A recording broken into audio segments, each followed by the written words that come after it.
Selamat datang di kunjungan virtual Sinar Permata Farm. Saya Revanti Milenia Ramadanti. Dan saya Nur Firdausa Wahyu Satria.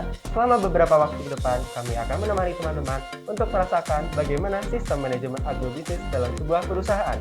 Pengelolaan bisnis yang tepat yang mengarah pada tujuan eksistensi usaha diperlukan mengingat adanya kenaikan persaingan dalam agrobisnis.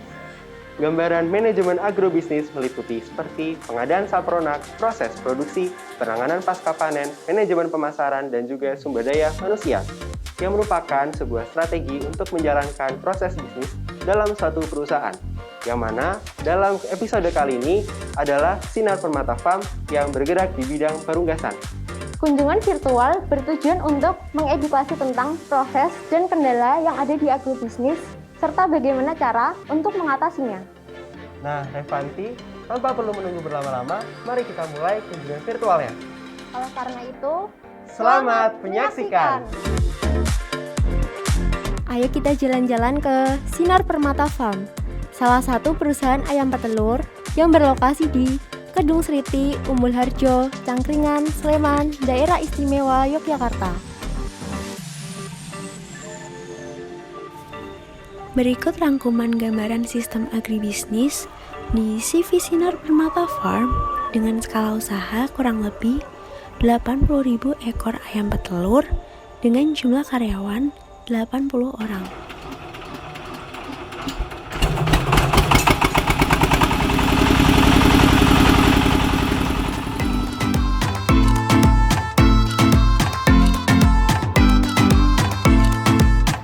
Pengadaan pakan di CV Sinar Permata Farm didapat dari daerah Semarang, Magelang, dan juga Sragen. Bahan pakan yang didapat dari supplier diolah oleh karyawan kandang di setiap pagi hari untuk memenuhi kebutuhan pakan ayam di peternakan.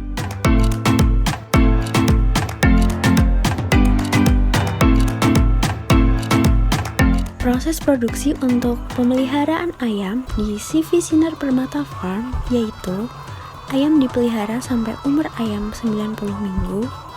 Jika lebih dari itu, maka ayam akan diafkir. Pemberian pakan dilakukan 2 hari sekali dengan rincian pemberian pakan pertama jam 7 pagi dan pakan kedua jam 1 siang.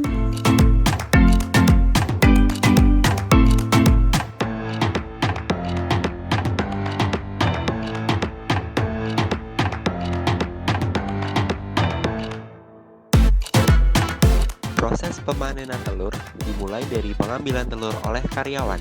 Telur yang kotor dibersihkan dengan dicuci dan digosok agar kotorannya hilang. Lalu, telur dimasukkan ke gudang untuk disimpan. Telur yang disimpan ditimbang terlebih dahulu beratnya. Lalu, telur dimasukkan ke mobil truk untuk diantar ke bagian pengemasan. Di bagian pengemasan, telur dilakukan grading dari kualitas dan dilakukan pengemasan menggunakan peti telur.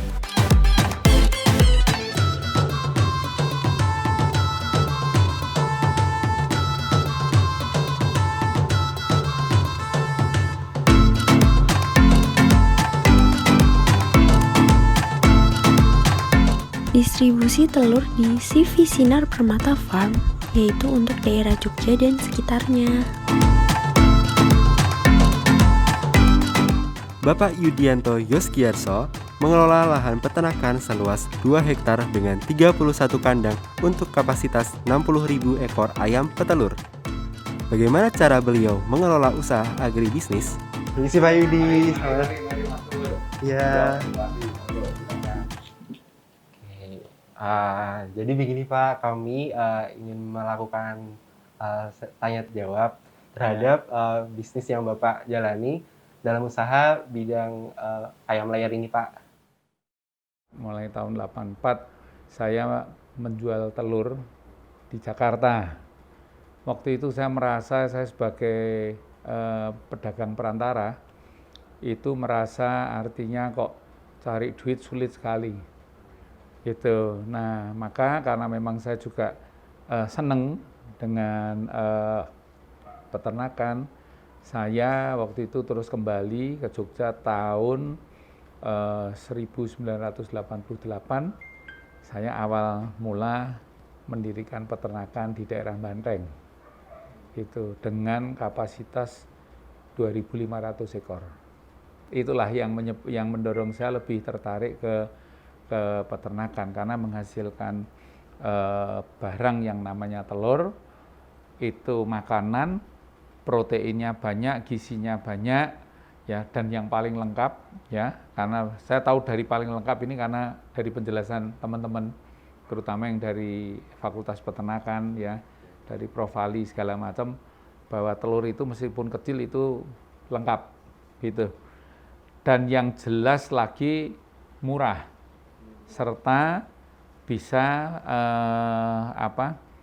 membuatnya menjadi makanan itu paling mudah. Digoreng ya jadi, diganti dimasak, direbus di Indomie ya jadi. Di lokasi ini ada 31, kemudian di lokasi yang di bawah itu ada 16 kandang. Jadi semuanya 48. Ya, 48. Populasi ya mungkin sekitar 80 ribuan. Dari bibit tidak terlalu banyak bermasalah, kemudian saat-saat berproduksi juga bagus, menghasilkan telur bagus, baik dari sisi kuantitas maupun kualitas, semuanya bagus. Nah, saya mengambil strain Lohman kebetulan, jadi saya jarang sekali ganti-ganti. Saya selama ini menggunakan Lohman. Kami masih terlalu pakai alat sederhana ya. Mixer itu juga ada beberapa hal ya. Bisa mengaduk dengan mixer, ada mengaduk dengan manual ya. Sistem yang kami anut, saya saling percaya. Saya menghendaki untuk ayam itu tidak pernah ada dalam pikiran saya yang nomor 2. Karena itu mesin produksi. Ini ibaratnya adik kendaraan atau mobil. Kan tidak akan adik memilih pilihan oli yang baik dan yang jelek. Betul ya? Perkara lewat promosi membeli semuanya bilang oli bagus. Betul ya? Tapi nanti di saat sudah dipergunakan, itu baru akan tahu, oh ternyata olinya ini tidak bagus. Ya sama, untuk pakan saya juga sama, saya tidak ada artinya kontra harus saya harus menggunakan produk A, dari Feedmill A, tidak. Tetapi yang saya anut, kamu harus memberikan yang terbaik untuk saya. Karena bagi saya, yang saya pergunakan di farm ini, saya tidak pernah bertanya untuk pakan ini yang nomor 2, yang nomor 3, terus kemudian saya milih yang kedua dan ketiga. Saya selalu mencoba yang terbaik. Kematian itu sekitar 5%, 7% setahun. Sebelumnya sangat tinggi. Nah ini ada perbedaan umur. Jadi ada yang baru mau produksi, ada yang sudah bareng produksi, ternyata yang lainnya umurnya yang juga sudah harus akhir. Jadi rata-rata ya sekitar 3 sampai di 3,5, angkanya seperti itu. Saat seperti sekarang ini kami peternak itu berpikir ya pemerintah ya lewat para menteri maupun dirjennya ini kurang memperhatikan di industri peternakan. Itu contohnya aja. Satu, harga jagung. Real ini pakan itu sekarang jatuhnya range-nya antaranya 6.500 sampai 6.800. Harusnya kan pemerintah melindungi. Ya toh? Telur harusnya bisa dijual di atas 22.000. Sekarang ini setengah mati. Gitu. Ini gangguan-gangguan di dalam produksi. Ya, setelah nanti produksi. Nah, ini yang harus dipikirkan, tidak hanya masalah faktor harga, tetapi adik-adik sebagai seorang cendekiawan harus mikir. Ya, jangan sampai ini hanya untuk kepentingan satu orang, satu kelompok untuk sebuah perusahaan. Tetapi dari sekarang mental kita ini harus dibangun, ya maju Indonesiaku gitu. Iya, karena kita luar biasa sebetulnya. Kita punya apa aja. Betul nggak? Punya apa aja. Nah, ini harus diperangi. Itu, sehingga supaya semuanya nanti bisa berjalan dengan baik gitu. Jangan kita ini yang posisi ada di bawah ya, seolah-olah pemerintah tidak melihat keberadaan teman-teman peternakan layar rakyat. Saya menggunakan nama peternakan layar rakyat. Ini sesuatu yang sebetulnya pemerintah harus merasa sangat-sangat dibantu sekali. Karena apa? Satu, tidak usah distribusi telur kemana-mana sebetulnya. Yang menjalankan ya kita, ya peternak rakyat. Ya toh? Mungkin daerah Magelang, tengah-tengahnya nggak ada. Ya toh? Mau sampai ke Temanggung, sudah ada yang ngirim. Ya, bahkan sampai ke luar pulau. Sudah ada yang ngatasi. Pemerintah kan cuma tinggal taunya beres. Nah, tetapi sayangnya ini tidak dipikirkan gitu. Juga tantangan-tantangan nanti dari luar gitu. Seperti ini isu daging ayam dari luar masuk. Itu kan suatu keharusan. Nah, bagaimana kita bisa bersaing? Gitu. Kalau semua apa-apa yang harusnya bisa mudah, tidak dimudahkan. Kalau apa-apa yang sebetulnya bisa proporsional, tidak diproporsionalkan. Jagung mahal, yang mati siapa? Ya peternaknya. Harus tahu adik-adik di kuliah, jagung berapa persen? Ayo, sudah dapat belum? Saya anggap belum. Jagung itu, penggunaan jagung itu 50% dari pakan. Bayangkan, setiap naik harga Rp100 sudah kena 50%. Ini naiknya. Kalau jagung ini dari rata-rata sekarang kemarin itu 4/4, sekarang harganya gila-gilaan sudah 5.800, 6.000. Berarti naik hampir 1.800. Betul ya? Itu naiknya pengaruh di harga pakan, kamu hitung 50%-nya saja. Berarti sudah naik berapa? Rp900 kan? Tapi imbasnya di telur, adik harus kenal yang namanya HPP. Berapa rupiah untuk membuat 1 kilo telur. Nah, itu ada rumusnya. Gitu. Kami peternak sudah merumuskan. Nah, ini pemerintah yang tidak mau mengkaji. 3,5 kali harga pakan. Karena kami ada faktor-faktor penyakit, faktor macam-macam dan sebagainya. Nah, adik jangan hanya berpikir, loh Pak tadi kan naiknya kan hanya 900 perak Pak. Ya toh, jagung naik hampir Rp2.000, imbasnya 900. Tidak salah kamu. Harus kamu hitungkan ke HPP-nya. HPP-nya 3,5 kali pakan. Berarti pengaruhnya di harga telur berapa? 900 kamu kali 3,5. Hampir 3.000 kan? Terus gimana kita? Makanya jangan salahkan kalau pada protes pada ini semuanya. Nah, itu yang penting dari pertanyaan adik-adik tadi. Itulah di samping masalah pemilihan bahan baku ini dan itu dan sebagainya. Sekarang ini yang lebih penting ini keberpihakan pemerintah ke industri peternakan layar ini sangat mempengaruhi, justru porsinya lebih besar yang menentukan hidup atau matinya peternak. Nah, sekarang coba nalar apa enggak?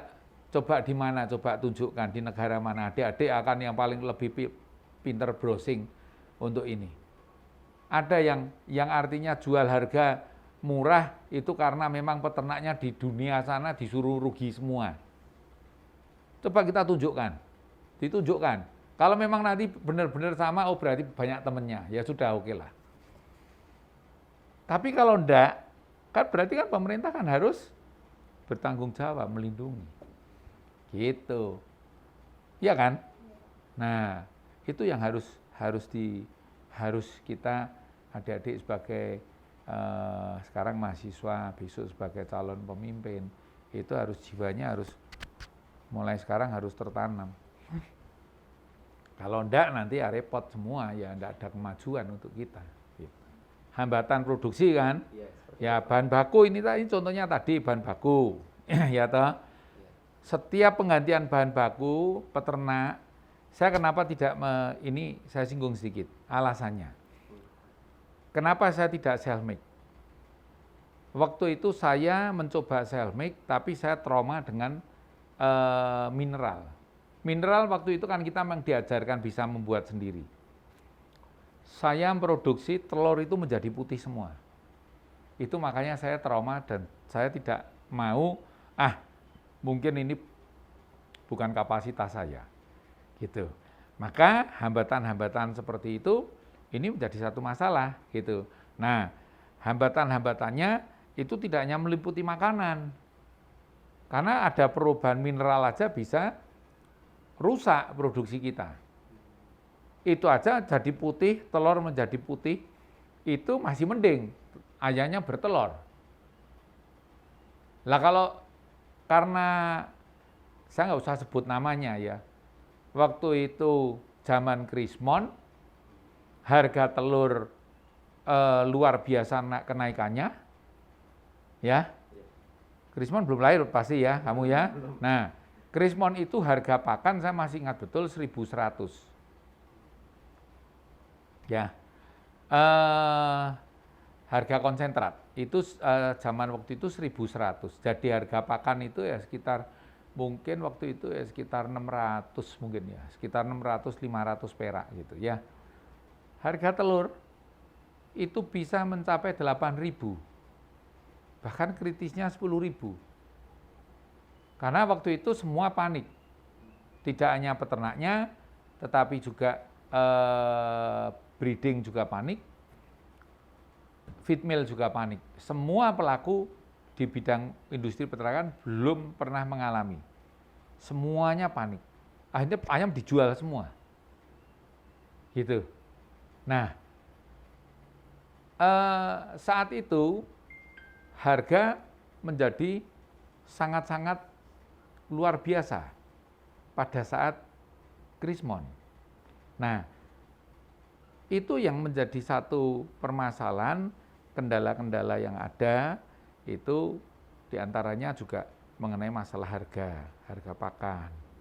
Kemudian juga mengenai penyakit, ya penyakit yang tidak terduga dan sebagainya, sehingga produksi itu akan turun drastis, sehingga semuanya akan mempengaruhi artinya dalam proses produksi. Itu kalau dari sisi produksi saja gitu. Tetapi kalau untuk hambatan di dalam penjualan ini juga itu tadi, seperti tadi adanya kebijakan pemerintah yang kurang pas.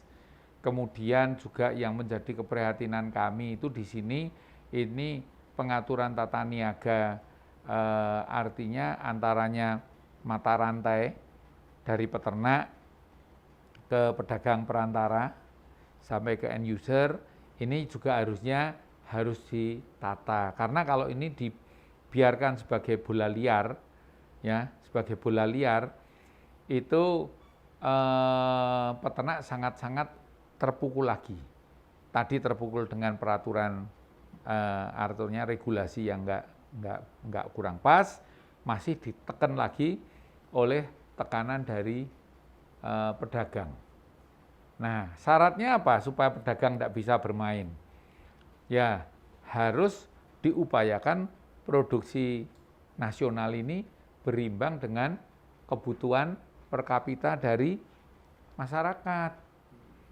Gitu, ya harus dihitung pendekatannya. Memang enggak bisa 100% kebutuhan per kapita misalnya terus ditaksir. Satu hari ini butuhnya berapa ribu ton, gitu ya. Terus harus klop. Tidak, kan enggak bisa. Adik mungkin minggu-minggu ini senang makan telur. Minggu-minggu besok, enggak. Kalau untuk proses di peternakan ini saat pasca panen itu apa yang dilakukan oleh pekerja dari mulai telur itu diambil sampai dipasarkan ya Pak? Pertama, panen pasti. Yang awal sekali pemeliharaan. Adik-adik sudah lihat ya, pemeliharaan dia memberi makan, merawat, membersihkan kandang semuanya. Membersihkan kandang itu artinya supaya telurnya bersih. Itu aja. Telur sekarang kan sudah zamannya lain. Mungkin zaman ibu-ibu kamu itu dulu kalau beli, maaf sekali ya, kotorannya di kulit telur masih oke-oke aja. Tapi sekarang orang sudah tambah pinter, maunya bersih, maka kandang harus bersih. Ya, kemudian harus dipisah. Telur yang artinya telur yang grade A dengan yang grade B. Grade B ini misalnya kerabangnya warnanya pucat, retak, itu harus segera dipisah. Dan juga harus ada dipisah juga telur yang memang di situnya kena kotoran. Itu sudah sortir dulu di sini perlakuannya.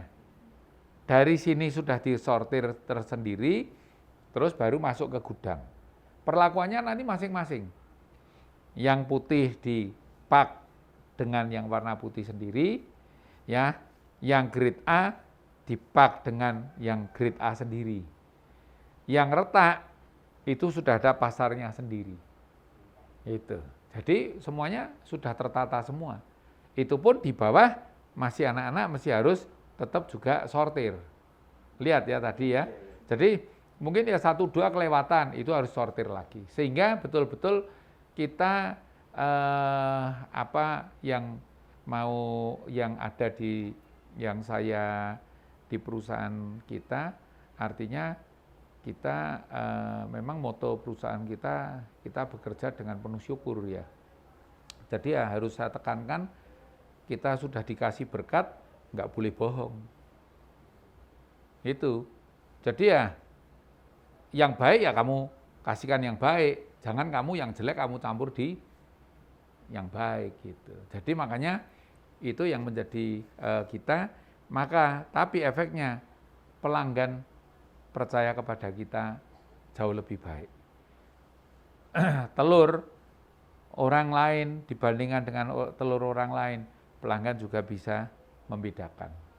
Gitu. Jadi kadang-kadang saya cukup bersyukur ya.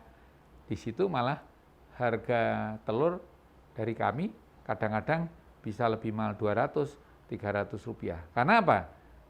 Konsumen tidak perlu memilih lagi. Tidak perlu memilah lagi. Dalam satu peti itu pasti ya warnanya sama, ukurannya hampir sama. Gitu. Sudah tidak ada lagi. Di bawah dikasih telur besar, ditutupnya pakai telur kecil. Sehingga supaya dianggapnya telurnya kecil-kecil. Terus yang retak dimasukkan. Sudah tidak ada. Nyuri timbangan juga tidak ada. Itu kalau masih mau nyuri-nyuri, namanya orang itu belum bersyukur. Kurang, masih kurang. Kalau untuk ini Pak, distribusi pemasarannya itu sudah seluas apa ya Pak? Kalau distribusi pemasaran ya karena memang artinya masih sedikit lah ya dari kami ya, yang jelas area Jogja. Kami mencoba ya, baik itu restoran, hotel, ya semualah. Yang mana yang bisa kami tawarkan untuk membeli produksi kami, ya kami tawarkan. Gitu. Kemudian kami juga nggak bisa mengandalkan hanya dari satu sisi. Tetap penjualan partai ya tetap ada. Partai itu ke beberapa kota dekat-dekat Jogja lah gitu. apakah ada strategi khusus ya Pak dalam pemasarannya ini? Harus ada, semua harus ada. Ya, kamu memproduksi sesuatu barang kan kamu harus berpikir gimana caranya kamu bisa diberi kepercayaan oleh orang lain. Bagaimana orang lain harus membeli. Ya, maka kita ya harus mau mengikuti apa yang menjadi masyarakat sekarang. Bersih, telurnya ya harus bersih. Ya, seger, ya harus seger. Ya toh, timbangannya nggak benar, ya harus benar. Kita, betul ya. Grade-nya harus antaranya grade yang jelek dan yang baik, nggak boleh dicampur, ya jangan dicampur.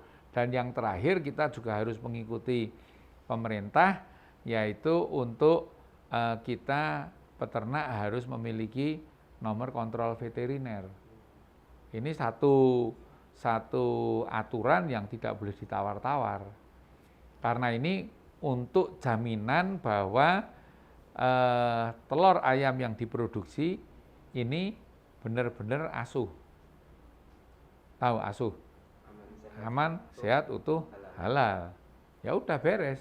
Ya strategi kita ya kita harus mau ngikuti itu aja. Gitu, kalau kita tidak mau ngikuti itu, ya kan sama aja lama-lama bunuh diri.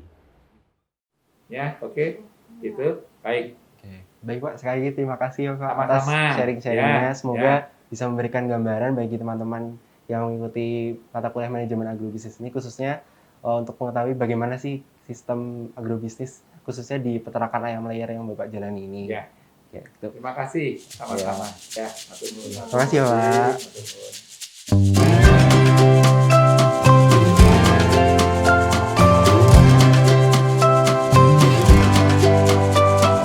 Nah, teman-teman, itu tadi adalah kunjungan virtual kita di Sinar Permata Farm yang dijalankan oleh Pak Yudi.